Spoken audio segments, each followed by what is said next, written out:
ছুটে গিয়ে প্রাণের ঠাকুর মহাপ্রভুকে পেয়ে হরিদাস, আমার প্রাণের ঠাকুর ভালো আছো, প্রাণের ঠাকুর ভালো আছো তো, ঠাকুর ভালো আছো, আমার প্রাণের ঠাকুর ভালো আছো তো, ঠাকুর ভালো আছো, আমার প্রাণের বধূ ভালো আছো তো।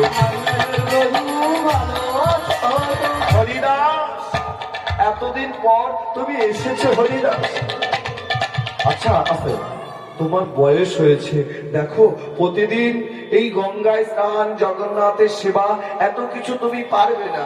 তাই জগন্নাথের দন্ত কাষ্ঠ নিয়ে মহাপ্রভু সমুদ্র তটে একটা কুটির নির্মাণ করে দিলেন। আর সেই কুটিরে প্রত্যহ 3 লক্ষ নাম জপ করেন, জগন্নাথের চূড়া দর্শন করেন, মহাপ্রভুর পাঠানো প্রসাদ, জগন্নাথের মহাপ্রসাদ সেবন করেন। এই হলো হরিদাসের নিত্য নৈমিত্তিক কাজ। এইভাবে বেশ কিছুদিন চলে যাওয়ার পর আজ হরিদাস অসুস্থ, বিছানায় শুয়ে পড়ে আছেন। আর মহাপ্রভু সেটা জানতেন না, গোবিন্দ ঘোষের দিয়ে মহাপ্রসাদ পাঠিয়েছে জগন্নাথের।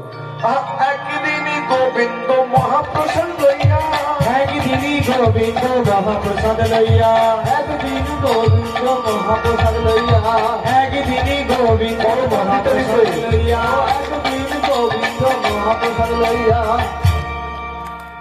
তোমার একটু পরে তো রাস হবে, উঠে তো নৃত্য করতে হবে, রাসে নৃত্য করবে। এখন অন্তত আমার বাবা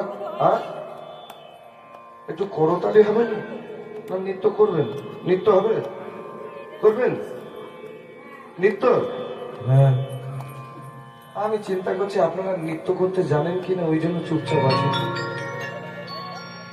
হবে তাহলে এরপরে রাসে আবার নৃত্য করতে হবে, তাই একটু ঘুমগুলো ছাড়িয়ে নেওয়া হোক, আবার বসে পড়বেন।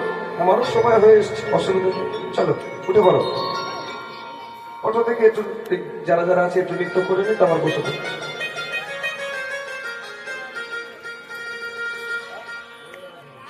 আচ্ছা